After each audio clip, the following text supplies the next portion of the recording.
सो पिछले सेशन में हमने significance of research in business कर लिया था and I had told you already कि ये बहुत बहुत बहुत इंपॉर्टेंट क्वेश्चन है, कई बार एग्जाम में आ चुका है, 20 मार्क्स का क्वेश्चन आता है। नेक्स्ट जो टॉपिक है वो है टाइप्स ऑफ रिसर्च। ये भी एक इम्पॉर्टेंट क्वेश्चन है।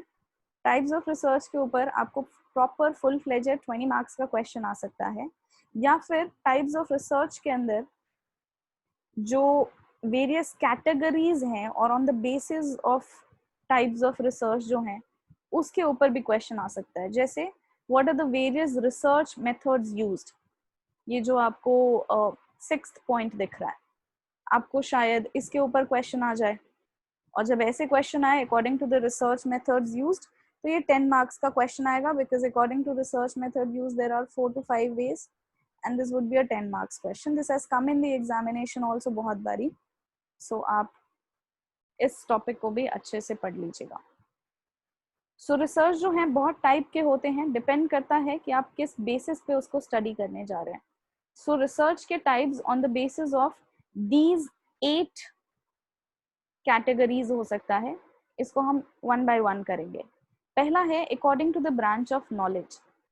अब अगर हम रिसर्च को कैटेगराइज करें on the basis of branch of knowledge, तो 2 टाइप का हो सकता है, life and physical sciences and social sciences.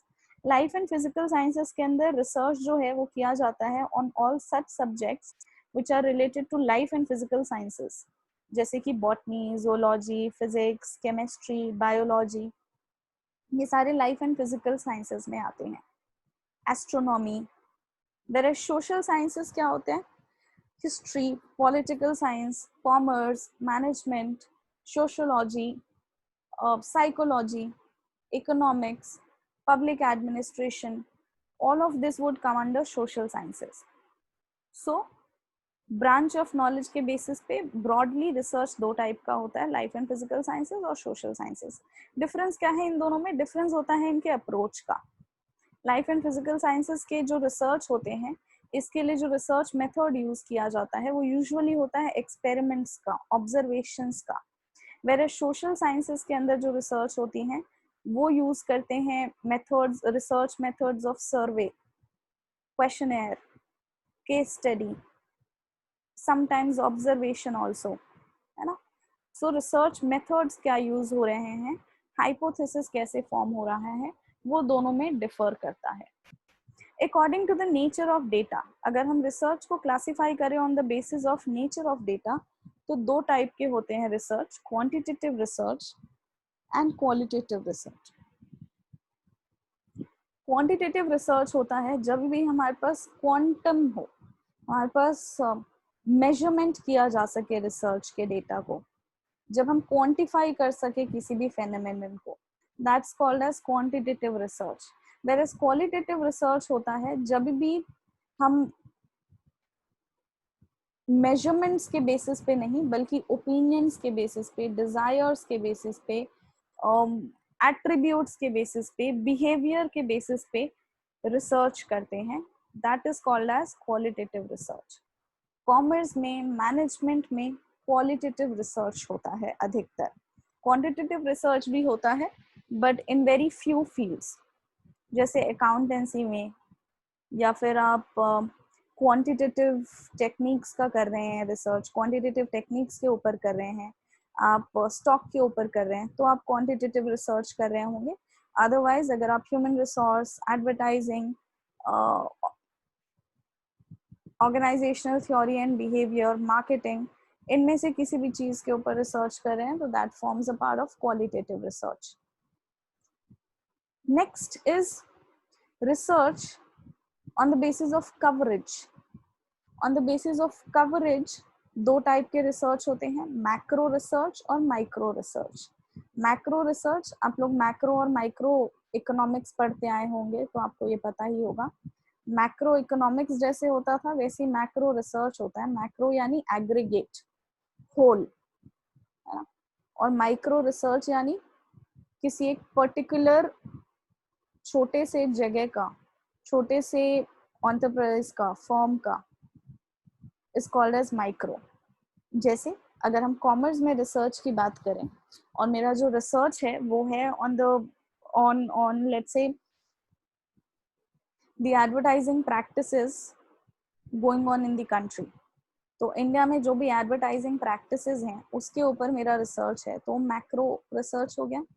Where as अगर मेरा रिसर्च जो है वो है advertising practices being taken up by Maruti Suzuki, तो माइक्रो स्टडी हो गया, क्योंकि वो एक पर्टिकुलर फर्म विच इज या एक particular company which is Maruti Suzuki उसके ऊपर रिसर्च कर रहा है.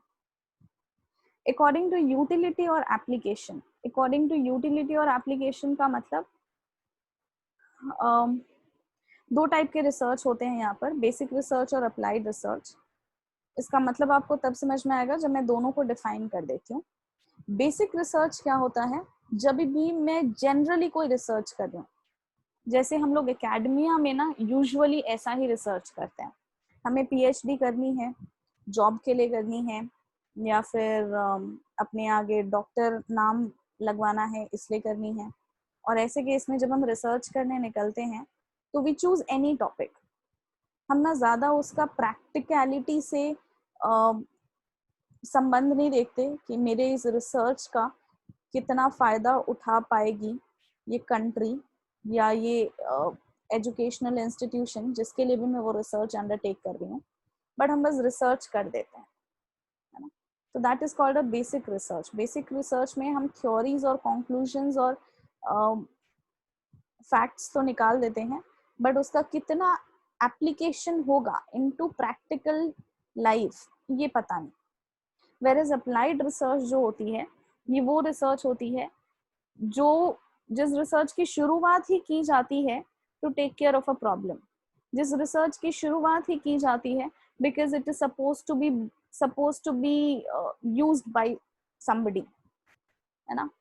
जैसे मैंने आपको पिछले सेशन में बताया था कि रिसर्च जो है वो सिर्फ एकेडमिया वाले लोग नहीं लेते हैं, अंडरटेक नहीं करते हैं, बल्कि बिजनेस ऑर्गेनाइजेशंस भी अंडरटेक करती हैं.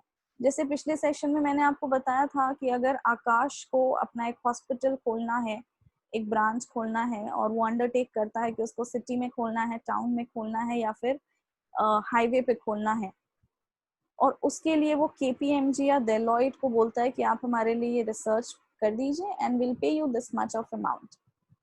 अब ये जो रिसर्च होगा ये एप्लीकेशन बेस्ड रिसर्च है. This research is being undertaken और is being sponsored by somebody. Who sponsoring this research? Aakash hospital, right. और ये किस लिए किया जा रहा है? With the purpose of applying the results of the research. So that is called as applied research. So एक होता है बेसिक रिसर्च जिसका पता नहीं होता है कि कितना प्रैक्टिकल यूज होगा भी कि नहीं होगा, है ना. तो इस रिसर्च में बस जो थ्योरी और फैक्ट्स फिगर आउट होती हैं, कंक्लूड की जाती हैं, they remain. Whereas applied research जो होता है इसमें जो कंक्लूजन्स होते हैं उसको अप्लाई किया जाता है इन practical life. Next type of research is according to the place where it is carried out. अब रिसर्च जो है अगर वो फील्ड में हो रहा है, फील्ड स्टडीज में हो रहा है या फील्ड एक्सपेरिमेंट में हो रहा है.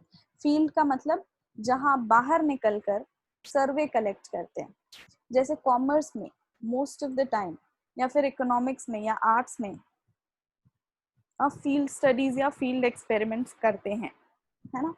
फॉर इंस्टेंस मुझे अगर लोगों से ये जानना है कि वेदर वो बेवरेज में टी प्रेफर करते हैं या कॉफ़ी, टी प्रेफर करते हैं तो कौन सी, कॉफ़ी प्रेफर करते हैं तो कौन सी.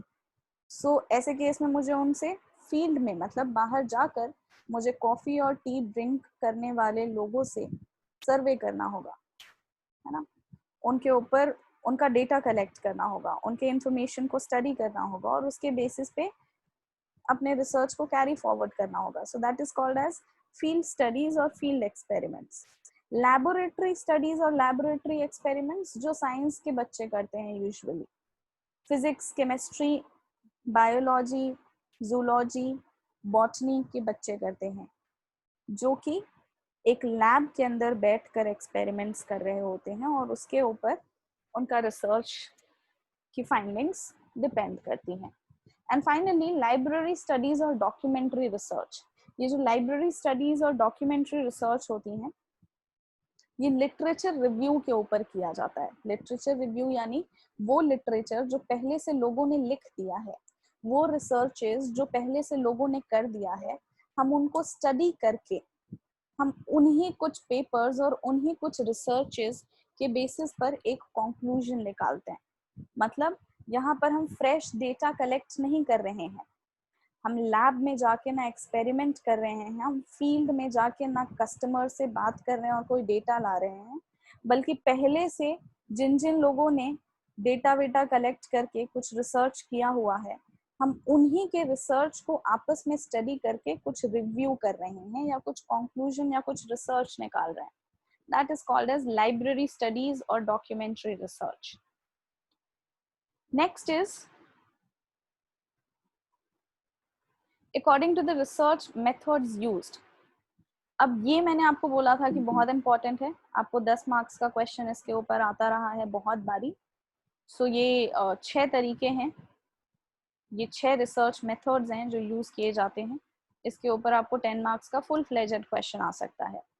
सो रिसर्च मेथड्स यूज के बेसिस पे कितने टाइप के रिसर्च होते हैं। सबसे पहला सर्वे रिसर्च या सर्वे मेथड। सर्वे का मतलब आप सबको पता होगा, सर्वे का मतलब होता है जा जाकर कलेक्ट करना, है ना, to oversee, to investigate. So survey research जो होता है या सर्वे मेथड जो होता है, ये कई बारी लार्ज पॉपुलेशंस के ऊपर भी किया जा सकता है और स्मॉल पॉपुलेशन के ऊपर भी किया जा सकता है। इसमें क्या किया जाता है, सर्वे में जाकर इंफॉर्मेशन को गैदर किया जाता है, इंफॉर्मेशन को गैदर किया जाता है with respect to a certain condition. जैसे मैंने अभी आपको एग्जांपल दिया था, मुझे सर्वे करना है on the popularity of a particular beverage, कि लोगों को टी पसंद है या कॉफी पसंद है। सो ये किसी पर्टिकुलर एरिया में जाके मैं गैदर करूंगी इंफॉर्मेशन और उसके बेसिस पर I would be doing my research, carrying on my research. So service research में सबसे पहले तो बाहर जाना होता है, यानी फील्ड में जाना होता है, यानी फील्ड स्टडी है, ये फील्ड एक्सपेरिमेंट है। दूसरी चीज कि सर्वे रिसर्च में जो मेरा सर्वे कलेक्ट कर रही हूँ मैं, वो मैं किससे कर रही हूँ, डायरेक्टली फ्रॉम दोज पीपल जो लोग टी या कॉफी पीते हैं, है ना। सो जो इसमें रिस्पॉन्स कलेक्ट किया जा रहा है वो किया जा रहा है डायरेक्टली फ्रॉम द रिस्पॉन्डेंट्स और people who are our target audience. तीसरी चीज कि ये जो सर्वे किया जाता है ये हमेशा with respect to a particular geographical area ही किया जाता है ना। एक पर्टिकुलर जोग्राफिकल एरिया में ही सर्वे करना पॉसिबल है। अगर मैं लार्ज पॉपुलेशन का सर्वे करना चाहती हूँ तो that can not be done single handedly, फिर मुझे बहुत सारे रिसर्च असिस्टेंट्स भी रखने पड़ेंगे। सर्वे रिसर्च जो है ये यूजुअली किया जाता है जब भी हमें कुछ पर्सनल इंफॉर्मेशन या पर्सनल एटीट्यूड, पर्सनल ओपिनियन लोगों का गैदर करना हो और उसके बेसिस पे रिसर्च करना हो, then we choose survey research. Observation research या ऑब्जर्वेशन मेथड। ऑब्जर्व करने का क्या मतलब होता है, to observe means to see और to view. So observation research जो होता है ना, इसमें हम अपने रिस्पोंडेंट से जाके बात नहीं करते, हम दूर से बस उनको देखते हैं और उसके बेसिस पर अपना रिसर्च कैरी फॉरवर्ड करते हैं। हर रिसर्च में आपको इंफॉर्मेशन चाहिए होगी और इंफॉर्मेशन जो आप लेंगे उसको आपको स्टडी करना होगा, और ये जो आप इंफॉर्मेशन लेते हैं this is rather collected from the population। अब पॉपुलेशन तो यूजुअली बहुत बड़ी होती है, हम उसमें से निकालते हैं कि कितने लोगों को मुझे सैंपल लेना है, कितना मेरा सैंपल साइज हो सकता है, क्योंकि पूरे पॉपुलेशन पे कोई रिसर्च नहीं हो सकती तो हम सैंपल पे करते हैं, उसके छोटे सब्स्टिट्यूट पे करते हैं। अब ऐसे केस में जब उन्हें पता हो कि हम उनको ऑब्जर्व कर रहे हैं और उनके ऊपर एक रिसर्च किया जा रहा है, तो कई बारी वो अपना नेचुरल सेल्फ, अपना ट्रू सेल्फ नहीं दिखाएंगे और वो कॉन्शियस हो जाएंगे। इसीलिए ऑब्जर्वेशन रिसर्च में हमेशा कोशिश ये की जाती है कि जो आपके रिस्पोंडेंट है, जिनको आप ऑब्जर्व कर रहे हो, उनको पता भी नहीं होना चाहिए कि they are being observed. Otherwise genuine result या अनबायस्ड रिजल्ट ऑब्टेन करना बहुत डिफिकल्ट हो जाएगा। ठीक है, सो ऑब्जर्वेशन मेथड में बस देखकर या व्यू करके, और किसी पर्सन को ही अगर लेट से मुझे ऑब्जर्व करना है तो उसके बिहेवियर को, उसके सिचुएशन को, उसके एक्टिविटीज को स्टडी करके हम ऑब्जर्वेशन रिसर्च को यूज कर सकते हैं। ठीक है, जैसे जैसे observation research can be done while a research is being done on the lifestyle of tribals, or maybe when हम ऑब्जर्व कर रहे हो कि ह्यूमन बिहेवियर कैसा होता है या एम्प्लॉयज का बिहेवियर कैसा होता है in the organization during the lunch break, है ना, जब वो अपने इंफॉर्मेशन इनफॉर्मल कम्युनिकेशन में इंडल्ज करते हैं, इन्वॉल्व होते हैं, तब उनका बिहेवियर कैसा रहता है, तब उनका एटीट्यूड कैसा रहता है। तो इसमें हम उनको ऑब्जर्व करें तो हमें ज़्यादा सही डेटा मिलेगा, रादर देन कि हम उनसे सर्वे करें और फॉर्म फिल करवाएं, आप बताइए आपको कैसा लगता है। Of course they would be biased, है ना, वो तब नहीं लिखेंगे कि लग रहा है कि बोझ टल गया। एनीवे, सो ऑब्जर्वेशन मेथड जो होता है ये physical as well as mental activity होता है।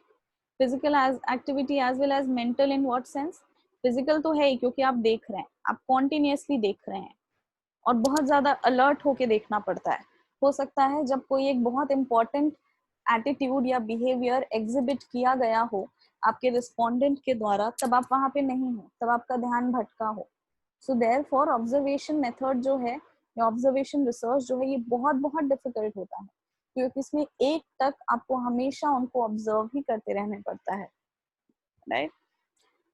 मेंटल कैसे है? इट इज मेंटल बिकॉज आप बात नहीं कर रहे हो, आप कुछ देख रहे हो और उसके बेसिस पे आपको अपने ओपिनियंस को लिखना है, आपको उनके बिहेवियर को एक्सप्रेस करके लिखना है। Something that they haven't told you, you have to express it in your own words, है ना। so it is physical as well as a mental activity। दूसरी चीज, ऑब्जर्वेशन में ना जो सैंपल साइज होता है वो बहुत लिमिटेड होता है, बिकॉज अभी मैंने आपको बताया कि आपको एक टक, जैसे डिटेक्टिव्स, जो प्राइवेट डिटेक्टिव्स होते हैं, जो डिटेक्टिव्स होते हैं, व्हाट डू दे डू, वो ऑब्जर्व करते हैं, पीछे पीछे लगे होते हैं और पता भी नहीं होता है जिसके पीछे लगे हैं उसको कि उनको ऑब्जर्व किया जा रहा है, उनके पीछे कोई डिटेक्टिव लगा है ना। बस उस डिटेक्टिव का क्या काम होता है, पूरे टाइम उनके पीछे पीछे पीछे पीछे घूमना। सो देयरफॉर क्या वो डिटेक्टिव एक टाइम में 2 3 4 असाइनमेंट ले सकता है? 4 लोगों के पीछे एक साथ घूम सकते हैं? नहीं। सो ऑब्जर्वेशन रिसर्च जो है ये बहुत टफ है, बहुत टफ होता है, क्योंकि सैंपल साइज बहुत छोटा होता है, पूरे टाइम लगे पड़े होना होता है। सो कई बार जब साइंस के स्टूडेंट्स ऑब्जर्वेशन रिसर्च के बेसिस को के मेथड को यूज कर रहे होते हैं तो रात रात भर लैब्स में ही सोते हैं कि पता नहीं कब उनको रिस्पोंडेंट का कुछ एक्टिविटी नोट करने को मिले। अगर वो किसी रैट के ऊपर, किसी माउस के ऊपर, किसी मॉन्की के ऊपर कोई एक्सपेरिमेंट कर रहे हैं तो पता नहीं कि कब वो एक्टिविटी हो, किसी रैबिट के ऊपर कर रहे हैं कब वो हलचल हो। देयरफॉर उनको दिन रात सुबह शाम वहीं रहना पड़ता है। Therefore observation research is a bit tiring and difficult to do. Case research is something जो थ्योरेटिकल उसमें बहुत ज्यादा होता है, कॉमर्स में भी केस रिसर्च बहुत अंडरटेक किया जाता है। केस रिसर्च जो होता है किसी भी प्रॉब्लम या किसी भी एक यूनिट की इंटेंसिव या इन डेप्थ स्टडी होती है, किसी भी एक फर्म की, किसी भी एक इंडस्ट्री की, किसी भी एक ग्रुप की, किसी भी एक इंसिडेंट की, किसी भी एक प्रोसेस की in depth study, that's called as case study, है ना। जैसे जैसे जनरल मोटर्स ने जनवरी 2017 में अपने ऑपरेशंस को विड्रॉ कर लिया था फ्रॉम इंडिया एंड अफ्रीका। सो अगर उन्होंने अपने ऑपरेशंस को विड्रॉ किया था फ्रॉम इंडिया एंड अफ्रीका तो वो एक केस स्टडी हो गया। अब उसके ऊपर एक इन डेप्थ स्टडी करना, so that the other automobile companies get a lesson that what exactly went wrong with General Motors would be what? एक केस स्टडी है ना. सो केस स्टडी जो है ये इन डेप्थ स्टडी होती है ऑन एन इंसिडेंट और अ प्रोसेस और अ पर्सन और अ प्रॉब्लम और अ यूनिट और अ फर्म और an industry whatever. Next is experimental research. Experimental research क्या होता है? यहाँ पर ना experimental research is derived from the word experiment. So यहाँ पर एक्सपेरिमेंट के अंदर क्या किया जाता है? आप सभी ने बचपन में क्लास 10th में 9th में साइंस के एक्सपेरिमेंट्स किए होंगे in your laboratories, school laboratories. So what exactly do you do in experiments? आप कॉज एंड इफेक्ट रिलेशनशिप को एस्टैब्लिश करते हो और उसको वेरीफाई करते हो, है ना. सो एक्सपेरिमेंटल रिसर्च जो है ये एक ऐसा प्रोसेस है जिसमें कॉज एंड इफेक्ट रिलेशनशिप को कंट्रोल्ड कंडीशंस के अंदर एस्टैब्लिश और वेरीफाई किया जाता है. यानी कि हम ऐसे भी कह सकते हैं कि एक इंडिपेंडेंट वेरिएबल का क्या इफेक्ट होगा दूसरे वेरिएबल पर जो डिपेंडेंट है. एक्सपेरिमेंटल रिसर्च के अंदर दो वेरिएबल्स होते हैं, वेरिएबल ए और वेरिएबल बी. एक इनमें से इंडिपेंडेंट होता है, दूसरे उसमें से डिपेंडेंट होता है. और क्या इनके बीच का रिलेशनशिप है वो स्टडी किया जाता है यूजिंग एक्सपेरिमेंटल रिसर्च मेथड. ये यूजुअली साइंस सब्जेक्ट्स में ज्यादा यूज किया जाता है. हिस्टोरिकल रिसर्च, हिस्टोरिकल डेटा को स्टडी करके उसके ऊपर कुछ रिसर्च किया जाता है, तो that is called as historical research और हिस्टोरिकल मेथड. बहुत सारे साइंस की भी जो रिसर्च होती है वो हिस्टोरिकल रिसर्च, हिस्टोरिकल डेटा पे बेस्ड होता है. कोई एस्ट्रॉइड गिरा था पास्ट में, कोई पर्टिकुलर एलिमेंट मिला है जमीन को खोदने से, so that would be what? Historical research. History के किसी या हिस्टोरिकल डेटा को यूज करके उसके ऊपर कुछ रिसर्च किया जा रहा है, that is called as historical research. Comparative research, comparative research होता है जब भी हम दो तीन वेरिएबल्स को कंपेयर करके स्टडी करते हैं. जैसे कंपैरेटिव पॉलिटिकल थ्योरी, जैसे कि कंपैरेटिव रिलीजन, जैसे कि कंपैरेटिव फिलॉसफी. बुद्धिज्म की फिलॉसफी ये है, जैनिज्म की फिलॉसफी ये है. सो जब भी दो पर्टिकुलर वेरिएबल्स के बीच में कंपैरिजन करके रिसर्च किया जाता है, that is called as comparative research. So this very very important. ये जो 5 और 6 टाइप के रिसर्च हैं, comparative research is not very popular, but जो ये 6 टाइप के रिसर्च मेथड्स हैं ये बहुत इंपॉर्टेंट क्वेश्चन है. इसके ऊपर आपको 10 मार्क्स का क्वेश्चन तो ऑलमोस्ट हर साल आता है. जो नहीं आए तो आपको इनमें से किसी एक मेथड के ऊपर एक शॉर्ट नोट आएगा ही आएगा 5 नंबर का. ऑब्जर्वेशन रिसर्च को एक्सप्लेन करो या सर्वे रिसर्च के ऊपर शॉर्ट नोट लिखो. So this very very important. Survey और ऑब्जर्वेशन खास तौर पे ज़्यादा इंपॉर्टेंट है, इसलिए मैंने आपको इसके कुछ मेरिट्स और डीमेरिट्स भी बताए थे. जैसे सर्वे रिसर्च के बारे में मैंने आपको बोला था कि एक डेफिनेट जोग्राफिकल एरिया में ही हो सकता है, या फिर आप लार्ज पॉपुलेशन पे भी कर सकते हो बट आपके पास रिसर्च असिस्टेंट्स होने चाहिए. या फिर ये तब कैरी ऑन किया जाता है जब आपको personal opinion, personal belief, personal attitude लेना हो. ये एक फील्ड स्टडी है. वैसे मैंने आपको ऑब्जर्वेशन रिसर्च में भी बताया था कि what are the limitations and everything. Full time dedication चाहिए होता है, सैम्पल साइज बहुत छोटा होता है, so on and so forth. Next देखते हैं. According to the time frame, research types of research according to the time frame. One time और single time period research, यानी कि ये 1 year या एक पर्टिकुलर टाइम पे किया जाता है. मोस्ट ऑफ द रिसर्च जो होता है वो इसी टाइप का होता है. लॉन्गिट्यूडिनल रिसर्च होता है जो over the years, over a period of years, जैसे कि पिछले 5 सालों में स्वच्छ भारत अभियान के ऊपर जो भी काम हुआ है उसके ऊपर रिसर्च करना है, या the impact of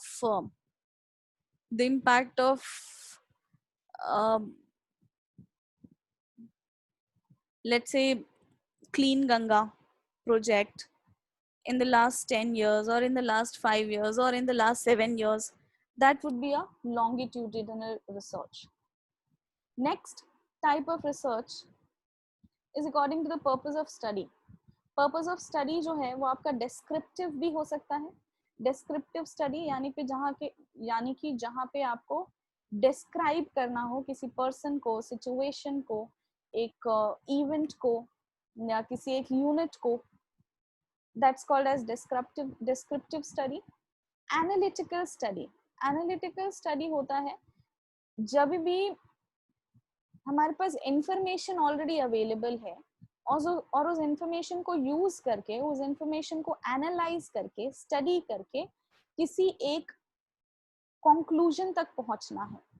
then we call it as analytical study.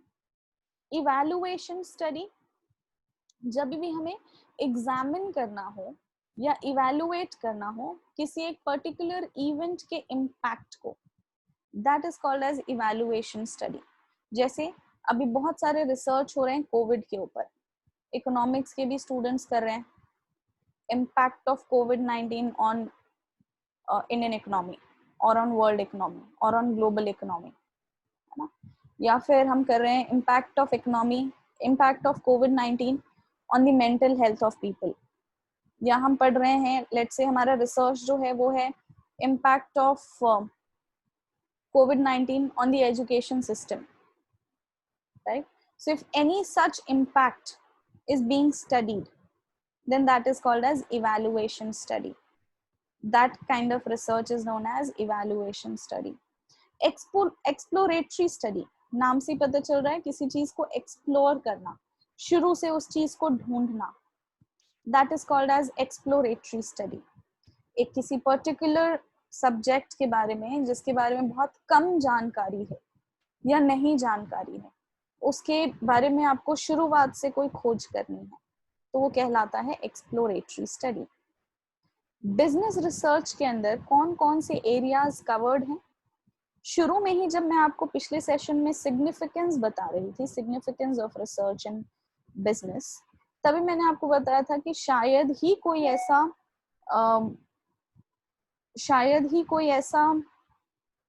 Area हो बिजनेस का, शायद ही कोई ऐसा फंक्शन हो या डिवीजन हो बिजनेस का जिसमें रिसर्च की जरूरत नहीं पड़ती. मैनेजमेंट में रिसर्च की जरूरत पड़ती है. Decision making is management. और या फिर to foresee, to forecast, to plan is decision making, is management. और ये सारी चीजें कैसे होती हैं? रिसर्च के थ्रू. इनके लिए आपको इंफॉर्मेशन कैसे मिलता है? रिसर्च के थ्रू.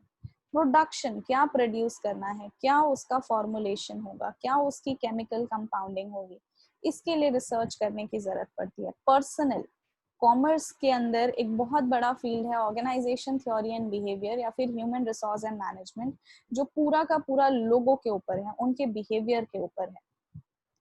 तो लोगों को, उनके बिहेवियर को, उनके एटीट्यूड को, उनके लर्निंग को, उनके मोटिवेशन को, उनके लीडरशिप क्वालिटीज को, इन सारी चीजों में भी रिसर्च किया जाता है.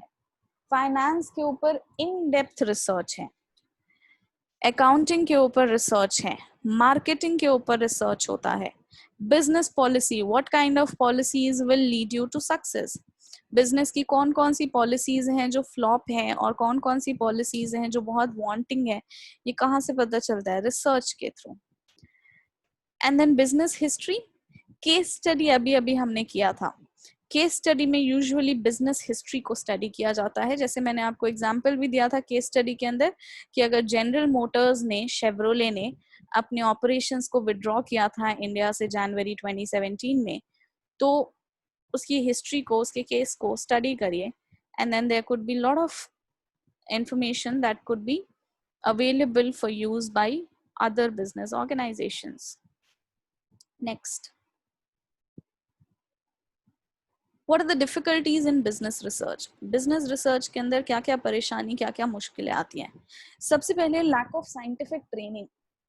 business के अंदर scientific training की बहुत ज़्यादा कमी है, स्पेशली हमारे कंट्री में. हमारा कंट्री रिसर्च में इसीलिए लैक करता है क्योंकि साइंटिफिक ट्रेनिंग नहीं है यहाँ रिसर्च को लेकर. There is no systematic training which is available here. और सिस्टमैटिक ट्रेनिंग या साइंटिफिक ट्रेनिंग मस्ट होता है रिसर्च के लिए. Next, there is a paucity of competent researchers and research supervisors. हमारे कंट्री की ये डिफिकल्टी है सबसे बड़ी वैसे तो, कि रिसर्च जो है उसके लिए बहुत ज़्यादा ज़रूरी है कि अच्छे रिसर्चर्स होने चाहिए, और अच्छे रिसर्चर्स तभी होते हैं जब अच्छे सुपरवाइजर्स या अच्छे गाइड्स होते हैं. लेकिन यहाँ पर मोस्टली जो रिसर्च किया जाता है वो इसलिए किया जाता है कि पीएचडी मिल जाए तो नौकरी हो जाए या प्रमोशन हो जाए, या फिर पीएचडी हो जाए, रिसर्च हो जाए तो नाम के आगे डॉक्टर लग जाए, है ना. सो जेन्युइन रिसर्च या कॉम्पिटेंट रिसर्चर्स या रिसर्च सुपरवाइजर्स की बहुत कमी है. Feeling investment in research is a wastage of researches. क्यों हमारे यहाँ टेक्नोलॉजिकल अपग्रेडेशन भी नहीं है? हम लोग हमेशा टेक्नोलॉजिकल अपग्रेडेशन के बारे में पढ़ते हैं कि कंट्री में, हमारे बिजनेस एनवायरनमेंट में ये सबसे बड़ा लैग है. क्यों नहीं है? बिकॉज हमारे यहाँ रिसर्च को बेकार माना जाता है, वेस्टेज ऑफ रिसोर्स माना जाता है, and therefore India lags behind in technology upgradation or in any such thing. So research is considered to be a wastage of resources here. Lack of keenness in implementing the findings of research and development departments. अगर R&D एक तो है नहीं, अगर है तो उसके जो findings हैं उसको implement करने में हम लोग ज़्यादा interest नहीं लेते. हमें लगता है कि research and development क्या बताएगा, हम अपने experience के basis पे decisions ले लेंगे. Next, affordability of research and development department.